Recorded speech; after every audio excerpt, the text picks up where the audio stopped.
Katika nyumba ya Bwana.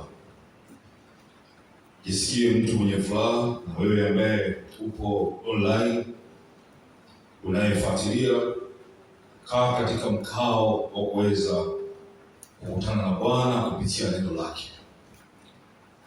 Siku ya leo tena ni siku njema mbele za Bwana ambayo imepakwa mafuta kwa ajili ya neno iliyo tofauti litakogusa maisha yako na kuleta mabadiliko.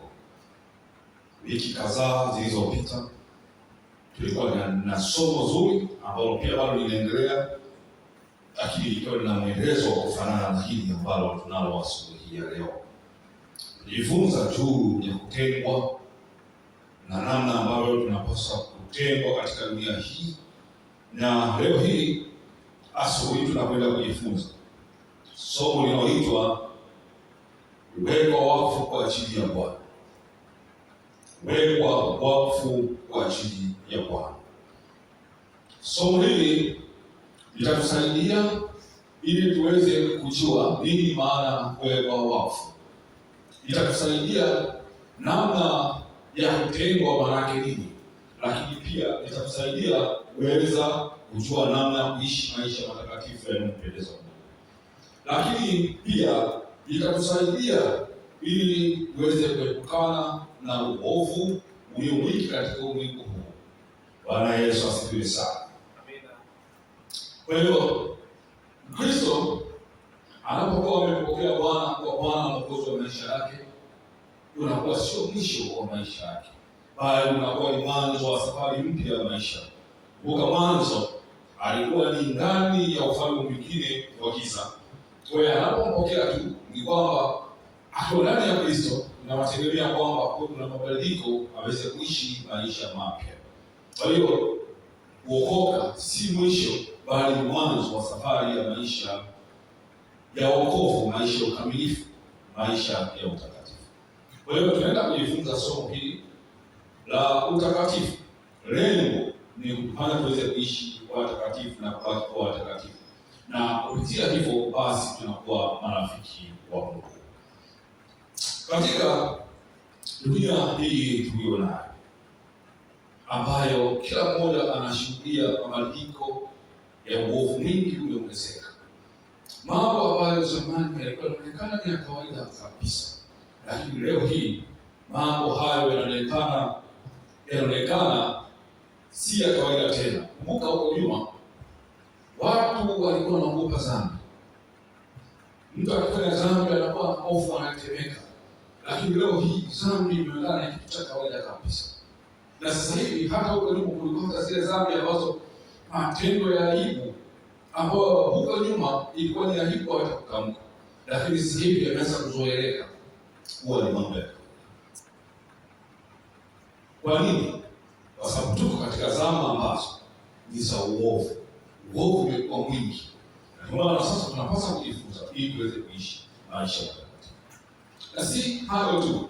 Kitu ambacho ni hatari zaidi ni pale sasa tunapokosa utofauti kati ya Kristo. Mkristo ambaye ameokoka, amempokea Bwana, mfumo wa maisha yake unakuwa na tofauti na mtu ambaye hajampokea Bwana au hajaokoka.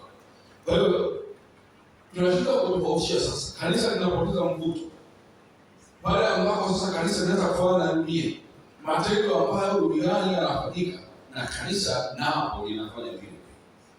Mambo ambayo ulimwenguni yanafanyika, ambapo mwanzo yalikuwa yanafanyika kanisani, lakini sasa hata kanisani, kanisa limepoteza nafasi yake.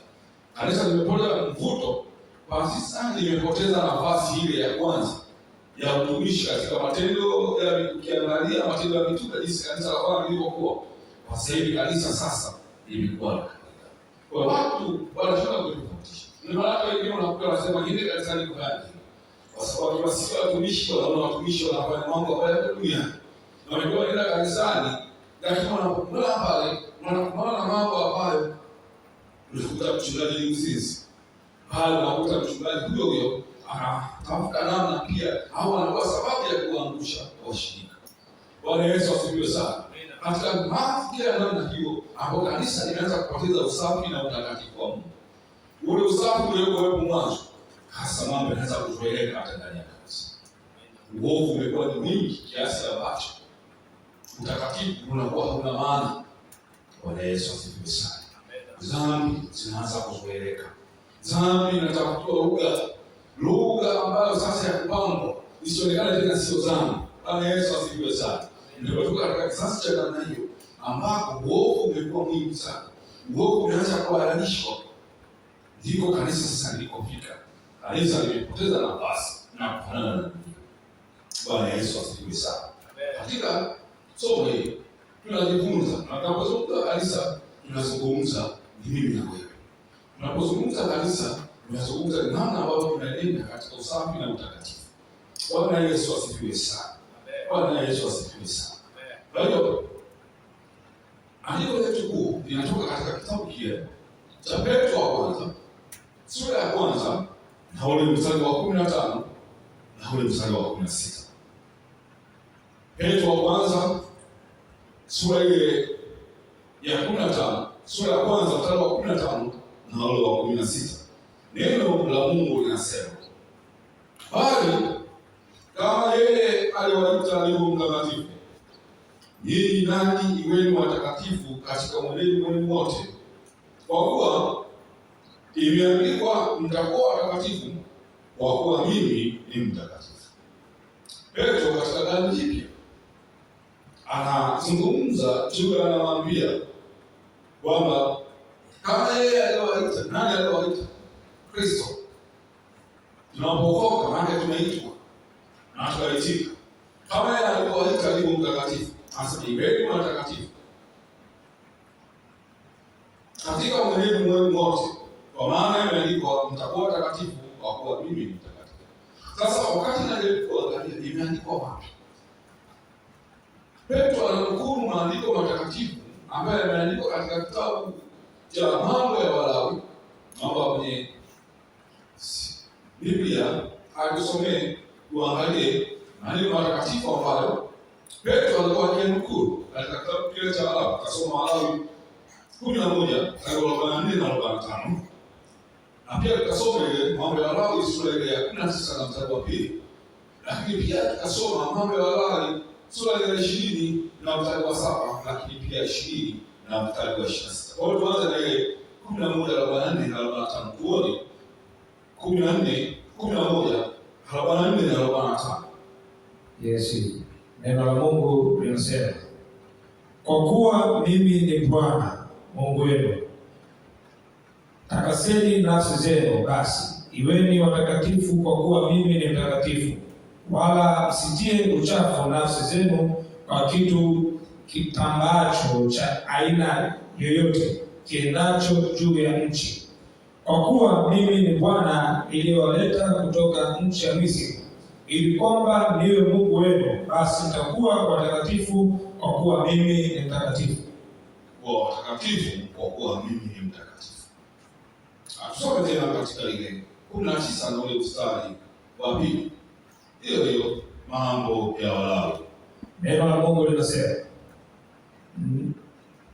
19 mstari wa 2. Nena na mkutano wote wa wana wa Israeli, waambie, mtakuwa watakatifu kwa kuwa mimi Bwana Mungu wenu ni mtakatifu. Kila mtu na amche mama yake na baba yake, nanyi mtazitunza sabato zangu. Mimi ndimi Bwana Mungu wenu. Nasema mtakuwa watakatifu, bado inazungumza juu ya kuzitunza sheria za Mungu. Tusome tena 20 na ule mstari wa 7, Mambo ya Walawi. Neno la Mungu linasema, jitakaseni basi iweni watakatifu kwa kuwa mimi ndimi Bwana Mungu wenu. Bado wito unaitwa kuwa watakatifu.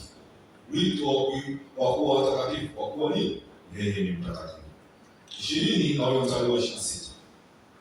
Neno la Mungu linasema, nanyi mtakuwa watakatifu kwangu mimi kwa kuwa mimi Bwana ni mtakatifu. Nami nimewatenga ninyi na mataifa ili kwamba muwe wangu. Ukiangalia sasa, tumeangalia Paulo na Mtume Petro anazungumza katika Petro wa kwanza sura ya 15 na 16. Anasema iweni watakatifu Kwa kuwa nini? Baba yenu wa mbinguni ni mtakatifu. Kwa kuwa yeye aliwaita jinsi alivyo mtakatifu. Na kumkuru anasema imeandikwa, na wakumbusha, imeandikwa kwamba si maneno yake anayazungumza. Petro alikuwa anayazungumza katika kanisa, anawaambia kwamba imeandikwa, haya si maneno yangu. Na tumeangalia imeandikwa wapi? Tumeangalia Mambo ya sura ya 11 mstari wa 8 na 5. Tumeangalia sura ya 19 Mambo ya Walawi 19 mstari wa 2. Tumeangalia pia Mambo ya Walawi sura ya 20 na mstari wa 7. Na tumeangalia Mambo ya Walawi sura ya 20 na mstari wa 26. Maandiko yote haya yanaanza kutuambia wito wa Mungu wa kutaka. Ni yeye mwenyewe, Mungu mwenyewe anaanza kutuambia iweni watakatifu kwa kuwa mimi ni Mungu mtakatifu. Mimi kwa asili ni mtakatifu. Kwa hiyo Mungu mwenyewe anaanza kuachilia wito wa kutaka tuanze kuwa watakatifu. Kwa nini? Kwa sababu hakuna mtu yeyote ambaye atakuwa na ushirika naye asipokuwa na huo utakatifu. Na ndio masomo yetu leo sasa inatualika sasa ili tuweze kuwa watakatifu. Somo linaitwa weka wakfu kwa ajili ya Bwana. Ni kwa namna gani wewe binafsi utaweza kuishi ukiwa mtakatifu kama ambapo wito wa Mungu tumeona katika maandiko matakatifu haya yanataka tuweze kuishi maisha matakatifu. Kwa nini? Kwa kuwa Bwana Mungu wetu yeye ni mtakatifu. Bwana Yesu asifiwe sana.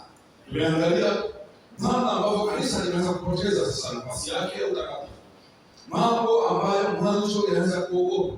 Mwanzo yalikuwa sio za yalikuwa yanaonekana ni dhambi, lakini sasa hivi yanaonekana ni ya kawaida kabisa. Dhambi inatafuta lugha nzuri, dhambi inapambwa ionekane ni ya kawaida. Hata mtu ametenda kanisani au maeneo mengine, Mkristo bado anadhani ni kitu cha kawaida kabisa, ambacho mwanzo haikuwa hivyo. Ndio maana kuna wito, kwa sababu nini? Wito Bwana anataka kuishi maisha matakatifu. Usipokuwa unaishi maisha matakatifu, tunaanza kufanana na dunia, tunakuwa kuna tofauti. Watu wanakosa sababu kwa nini wao wa Kristo. Kwa nini? Kwa sababu wanaona watu wanajiita wa Kristo na hiyo China, bado matunda yao ya mwilini yanafanana na watu ambao pia wao wenyewe hawajampata Kristo. Kwa hiyo wanaona hana sababu pia kwenda huko, kwa sababu hawaoni tofauti ya matendo ya Kristo ambaye anajiita Kristo na wao wenyewe. Bwana Yesu asifiwe sana. Kwa hiyo sisi tunafanyika sababu ya kuwazuia watu kuingia katika ufalme wa mbinguni. Kwa nini? Kwa sababu maisha yetu yanafanana na dunia. Kanisa limepoteza nafasi yake, na sasa linaonekana liko sawa sawa na dunia. Hakuna utofauti. Mtu anashindwa kutofautisha kati ya maisha ya Kristo na mtu asiyekuwa Kristo. Kwa nini? Matendo yale yale ambayo kanisa la kwanza yalikuwa yatendeji, leo sasa hivi kanisa hili tulio nalo yanatendeka. Ndio maana leo wito tunataka tuweze kuwa watakatifu. Usipokuwa mtakatifu, ni maana kwamba hofu ya Mungu inaanza kupungua ndani yako. Bwana Yesu asifiwe sana. Ule wito wa kicho cha Kristo ndani yako unaanza kupoa. Bwana Yesu asifiwe. Tuwe watakatifu. Tuwe watakatifu. Tunapookoka tunaitwa kama yeye alivyoitwa mtakatifu. Tumeitwa kutoka, tulikuwa huko, tulikuwa kule, tulikuwa sabini. Bwana alipotuita anataka na sisi tuweze kufanana naye, tuiweke wakfu. Nini maana ya kuweka wakfu? Tunapoweka wakfu ni sawasawa na kuokoka, yaani pale ambapo tumeamua. Kila mmoja alipompokea Bwana alisema, kuna maneno aliingia agano, asema maneno yafuatayo. Inaweza sio kama haya, lakini yakiwa na maana moja. Ninapokea Bwana, wewe Bwana na Mwokozi wa maisha yangu. Ninamkataa shetani na kazi zake zote. Tangu sasa mimi ni imani yako. Hiyo ni tukio au ni neno la imani la kukiri kumpokea Bwana. Kwamba mimi kwa sasa nilikuwa mali ya mtu mwingine na ninamkataa shetani na kazi zake zote. Ninakupokea Bwana Yesu, wewe Bwana na Mwokozi wa maisha yangu. Tunasema wewe Bwana. Kwa nini? Kwa sababu mwanzo ulikuwa na Bwana mwingine. Kwa hiyo sasa ule ukimya wa mwanzo tulikuwa tunampokea, tayari tulikuwa tunaweka wakfu kwa Bwana. Kwa tunapoweka wakfu kwa Bwana, nini maana yake? Katika hii Petro anazungumza, anasema kama yeye alivyowaita alivyo mtakatifu, iweni watakatifu katika uneni wenu wote. Anatuita sisi tuwe watakatifu. Amina, watu wa Mungu. Nini maana ya kuwa watakatifu? Ni kutengwa kwa ajili ya Mungu. Yale maneno ambayo tuliyakiri tulipokuwa tunampokea Bwana, ya kwamba inamkataa shetani na kazi zake. Kwa maana nyingine ni kwamba inamkataa na kutengwa kwa ajili ya kusudi la Mungu. Tangu sasa maisha yangu yote ninaweka mbele za Bwana, ninaweka wakfu kwa ajili ya kuishia yeye, ili maisha yangu yaweze kumfanana. Kwa maana nyingine niweze kuwa mtakatifu katika mwenendo wangu wote. Tunaposema utakatifu, weka wakfu, maana yake katika Biblia yako maneno yanayofanana na haya. Ukiangalia yana namna inayofanana: utakatifu, utaua, wateule, weka wakfu, kuitwa kwa ajili ya kusudi la Bwana, kutengwa, utakaswa. Haya maneno yote ni maneno ambayo yamewekwa katika msingi mmoja unaofanana katika wazo hili la siku hii. Weka wakfu ni wewe mwenyewe binafsi, kama ulivyokiri siku ambapo unampokea kuwa Bwana na Mwokozi, ni kwamba ulitenganisha na uovu na kumwambia Bwana, kuanzia sasa mimi ni wako. Katika ndoa mnaona, katika ndoa za mtu anaingia katika ile agano, anasema mpaka ndoa mpaka kifo kitakapotutenganisha. Hiyo ni agano. Bwana Yesu asifiwe sana.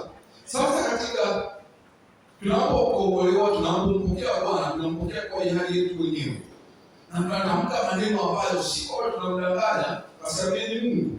Ni sisi wenyewe kwa hiari yetu tunakwambia Bwana, ninamkataa shetani na kazi zake zote, ninakupokea wewe. Tangu sasa mimi ni wako wako, katika mwenendo wangu wote nitakuishia wewe.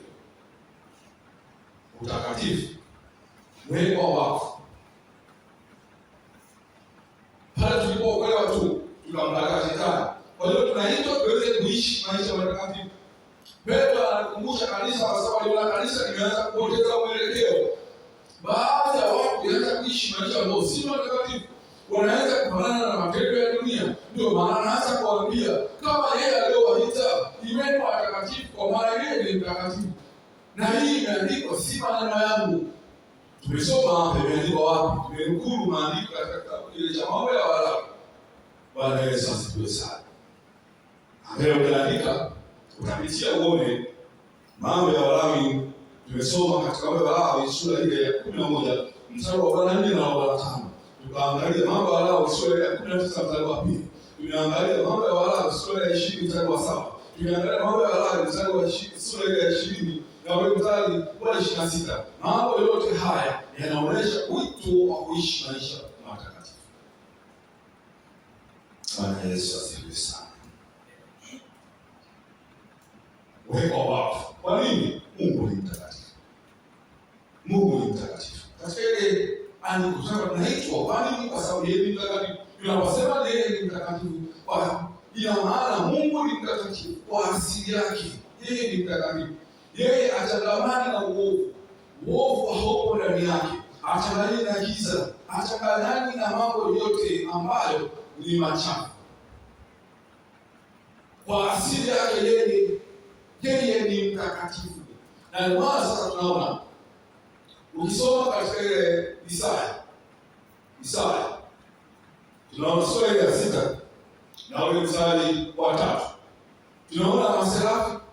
Isaya alipokuwa katika maono, anaona utukufu wa Mungu umeshuka.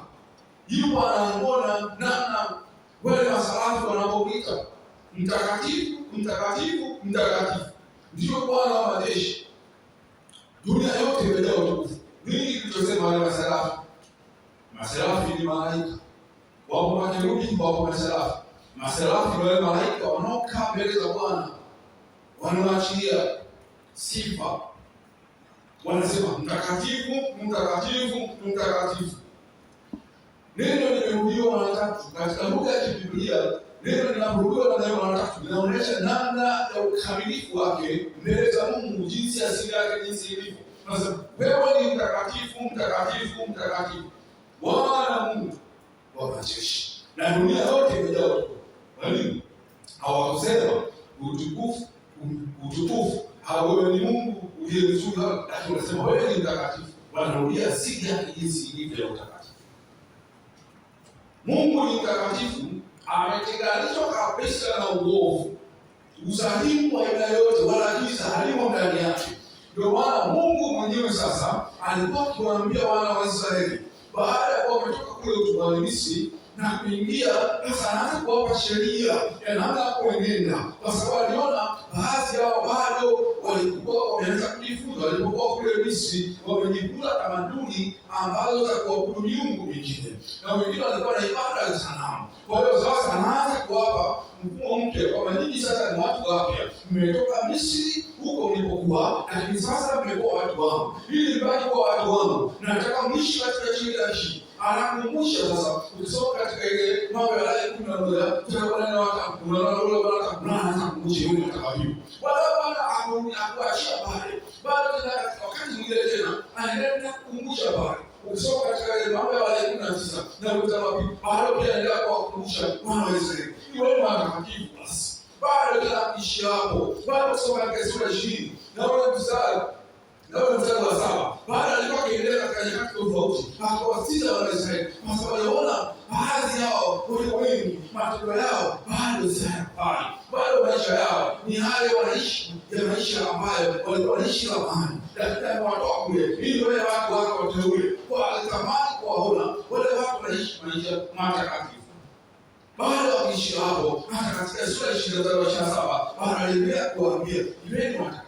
Ndio maana Paulo Petro alikuwa akiwaambia kanisa kama vile yeye alikuwaita, kama vile wale wa Israeli aliwaita kutoka kule Misri, akaita katika nchi aliyowaitia, akataka wawe taifa teule la Mungu, waweze kumlisha yeye. Na sisi kama tulioitwa kupitia Kristo Yesu, ndivyo anataka sisi tuweze kuishi maisha matakatifu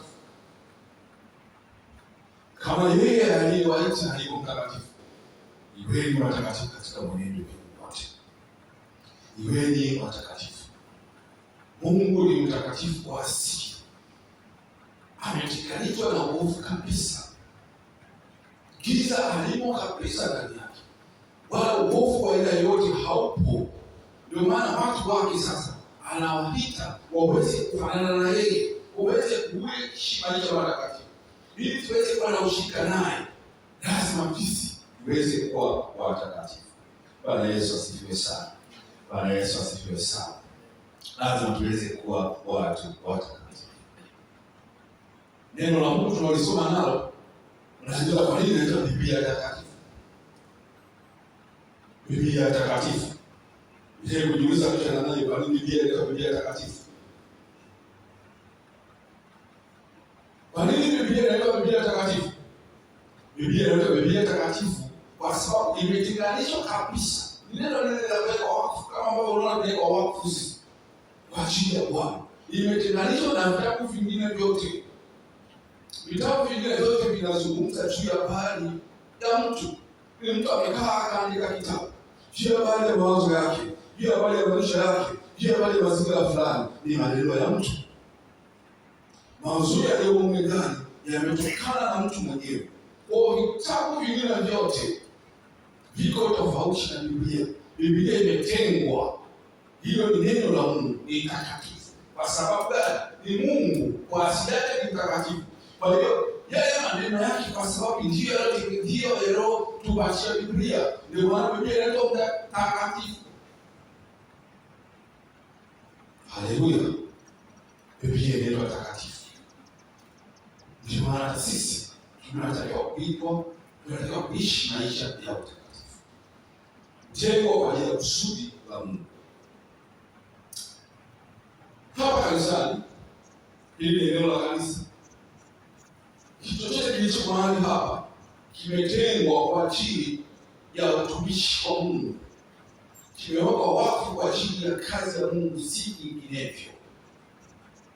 Kwa hiyo sisi tulivyoitwa tukampokea Bwana kuwa Bwana na kuombea Bwana, linamkataa shetani na kumkubali Bwana kuwa Bwana na Mwokozi wa maisha.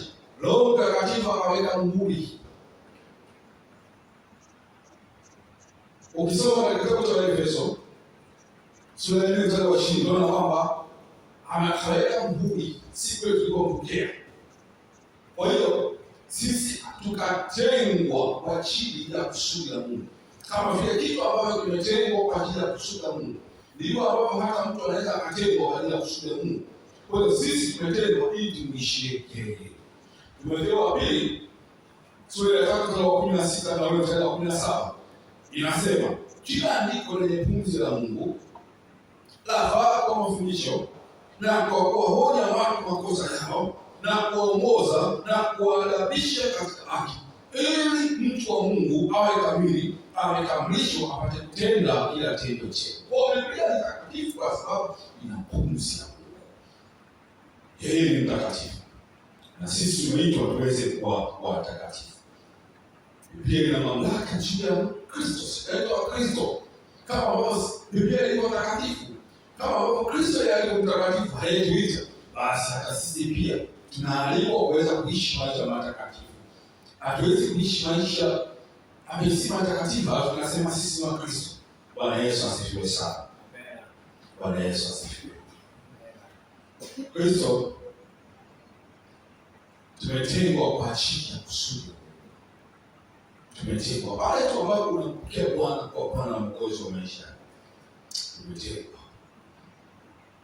Tunaposema sisi wa Kristo, tunamjua Kristo yeye ambaye alikufa kwa ajili yetu pale msalabani, akamwaga damu yake, na damu yake ndio ikafanyika sababu ya sisi kuweza kukombolewa, kwa sababu sisi tulikuwa mali ya ufalme mwingine. Sasa na ile Wakolosai 1:13 sasa alitukomboa kutoka katika ufalme wa giza, akatuingiza katika ufalme wa mwana wa pendo lake.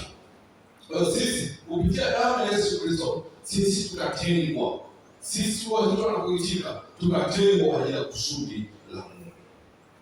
Kwa hiyo sisi si mali yetu. Kwa nini? Kwa sababu yeye alitununua sisi. Damu yake ilitununua. Tulinunuliwa kwa thamani iliyokuwa mno. Ile thamani ambayo haifanani na fedha wala vitu viadimikavyo. Kwa sisi tumetengwa ili tuweze kuishi maisha ya kumpendeza Mungu. Na tutaki kuishi maisha ya kawaida. Lazima tupie thamani yetu sisi tunapo hapa duniani. Kwamba sisi ni watu wa tofauti. Bwana Yesu asifiwe sana. Amen. Yesu asifiwe sana. Kwa maana sasa Paulo anazungumza katika ile Wakorintho wa kwanza sura ya 6 mstari wa 19 na 20 na ule mstari wa 20. Wakorintho wa kwanza sura ya 6 mstari wa 19 na ule 20 anasema, au amjue kuwa mwili wenu ni hekalu la Roho Mtakatifu aliye ndani yenu, mliyepewa na Mungu, wala ninyi si mali yenu wenyewe, maana mlinunuliwa kwa thamani. Sasa basi mtukuzeni Mungu katika miili yenu. Tunaona mambo katika hii Paulo anazungumza katika kanisa la Korintho. Sura ya 6 Korintho wa kwanza 6:19 na ule mstari wa 24, mstari wa 20. Bwana Yesu asifiwe sana. Ukisoma kurudi nyuma kidogo unaona kama mstari wa 18 inasema ikimjie zina. Halafu ndio mkazi wake alikuwa anazungumza sasa ile 16 mpaka 20. Je, akijua kwamba nini ni hekalu la Roho Mtakatifu? Anaendelea kusema pale. Basi akijua kwamba nini mlinunuliwa kwa thamani kwa damu ya Yesu Kristo. Mwili si wa kwetu tena. Mwili huu ni mali ya Kristo. Ndio maana tunaitwa Wakristo. Neno wa Kristo ni kwa sababu tumemvaa Kristo ndani yetu. Roho Mtakatifu yuko ndani yetu. Huu mwili sisi si mali yetu. Maana tunaitwa Wakristo. Na maana mwili huu si mali yetu. Hatuishi kwa ajili yetu, bali tunaishi kwa ajili yeye aliyekufa na kutukomboa na kutununua kwa damu yake mwenyewe, ili tuweze kumzalia Mungu Baba matunda. Bwana Yesu asifiwe. Kwa katika andiko hili la Wakorintho wa kwanza sura ya 6 mstari wa 19 na 20 tunaona mambo yafuatayo. Tunaona kumbe huu mwili tunao ambao tunaitwa Kristo, kumbe si mali yetu sisi. Hili ni hekalu la Roho Mtakatifu. Ni hekalu la Roho Mtakatifu. Halafu tunaona jambo lingine la pili. Tunaona kwamba kumbe si mali yetu. Si mali yetu wenyewe. Maana anasema hii si mali yetu. Ukiangalia mbele anasema wala ninyi si mali yenu wenyewe. Kwa nini si mali yetu? Kwa sababu tulikombolewa. kwa sababu tulinunuliwa kwa damu ya thamani ya Yesu Kristo. Kwa hiyo tunaona kwamba sisi si mali yetu wenyewe, tunapaswa kumwishia yeye aliyetuita, kwa kuwa yeye ni mtakatifu. Tuwe watakatifu katika mwenendo wetu wote. Tumenunuliwa kwa damu ya thamani, tumetengwa kwa ajili ya kumwishia yeye. Haleluya, haleluya, haleluya. Kwa hiyo msingi wetu mkuu wa kuweka wakfu ni kwamba mimi si mali yangu, mimi ni mali ya Mungu. Mimi nimenunuliwa kwa damu ya thamani. Wewe si mali yako, mwili huo si mali yako, mwili huo ni mali ya Kristo aliyonunua. Kwa hiyo inapaswa kumishie yeye. Mwili huo ni hekalu la Roho Mtakatifu anayekaa ndani yako, anayekaa ndani yangu. Na kwa sababu hiyo anakaa ndani yangu, yeye aliye mtakatifu, basi tunapata wito, iweni watakatifu kama yeye alivyowaita alivyo mtakatifu. Bwana Yesu asifiwe sana. Sasa hebu tuangalie aina mbili za kutengwa. Tunapelekwa wafu, kutengwa. Ziko aina mbili. Ziko aina mbili za kutengwa. Kuna siku nyingi lakini tunaangalia mbili za muhimu. Aina mbili za kutengwa. Kuna kutengwa kwa ajili ya wokovu. Kutengwa kwa ajili ya wokovu. Hii aina ya kwanza, kutengwa kwa ajili ya wokovu, ni pale ambapo mtu anampokea Yesu kwa Bwana na Mwokozi wa maisha yake. Pale anapompokea, ile Mungu mwenyewe anafanya ile kazi ya kumtoa katika ufalme wa giza na kumuingiza katika ufalme wa nuru, mfalme wa ufalme wake. Kwa anamtoa kule, anamhamisha, anamuingiza katika ufalme. Anamtenga. Unapompokea tu Bwana, yeye anakutenga, ni kazi anayofanya mwenyewe. Anakutoa kule, anakuhamisha, anakuingiza katika ufalme wa pendo lake. Anakutoa katika giza, anakuingiza katika nuru. Anakutoa katika ufalme wa shetani, anakuingiza katika ufalme wake. Anakutoa katika matendo yasiyo ya giza, anakuingiza katika matendo ya Mungu wetu aliye mkuu. Hiyo ni kazi ambayo Mungu mwenyewe anaifanya pale tu unapompokea kwa Bwana na Mwokozi wa maisha yake kwa kumaanisha. Bwana Yesu asifiwe sana.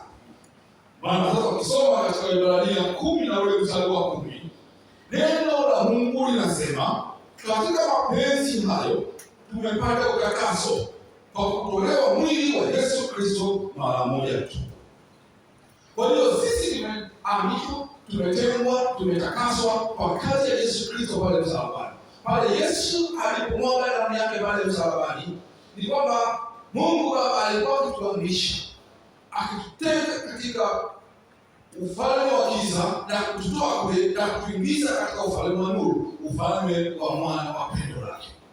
Wakolosai 1:13 inathibitisha maneno haya. Anasema, naye alitoka katika nguvu za giza, akatuhamisha na kutuingiza katika ufalme wa mwana wa pendo lake. Kwa hiyo katika aina hii ya kwanza ya kutengwa kwa wokovu, kutengwa kwa wokovu ina maana kwa pale tunapompokea Bwana, tunampokea wokovu kwa mara ya kwanza na tumetengwa. Kwa hiyo inahusisha na tukio la kuhamishwa. Tunahamishwa kutoka wapi? Kutoka ufalme wa giza kuingizwa katika ufalme wa nuru wa pendo lake. Kwa hiyo tunapohamishwa tu, na tunapata wito sasa wa kumwishia Mungu aliye mkuu ili tuweze kuishi maisha yanayompendeza.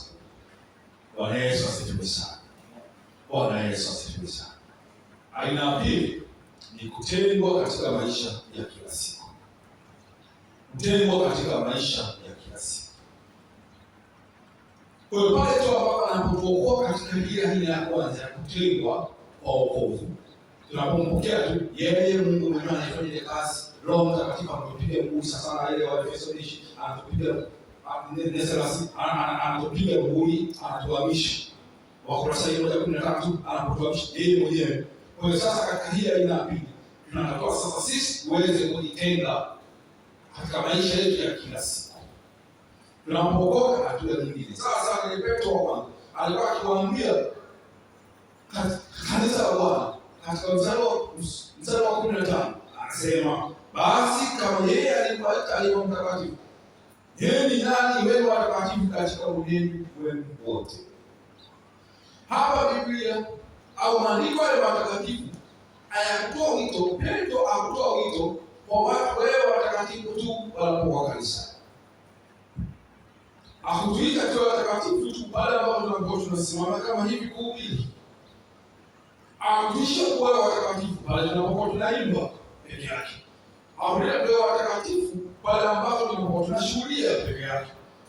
Ametuita tuwe watakatifu katika mwenendo wetu wote, katika maisha yetu ya kila siku. Bwana Yesu asifiwe sana. Katika mawazo yetu, Biblia inatuambia tuwe watakatifu. Mawazo tuwe watakatifu. Ndio maana Bwana Yesu alikuwa anazungumza pale katika ile Mathayo 5:28. Alikuwa akiwaambia juu ya habari ya uzinzi. Anasema akitumia mbele mstari, alikuwa tumia mwanaume, lakini pia anazungumza pia kwa upande mwingine Bwana. Kwamba ukimtamani mtu katika moyo wako, hata kama ile tukio halijatendeka katika ulimwengu wa mwili, tayari umeshazini naye. Nini? Mawazo yana nguvu ya kuchafua mwili. Mawazo yanaweza kuchafua mwili. Kwa hiyo kuna tamaa ambayo imekaa ndani ya moyo. Unapomtazama Bwana Yesu mwenyewe, si maneno yangu, katika Mathayo 5:28 anasema ukimtazama mwanamke, basi mwanamke kwa kumtamani, tayari wewe ushazini. Tubu. Bwana Yesu asifiwe sana. Bwana Yesu asifiwe.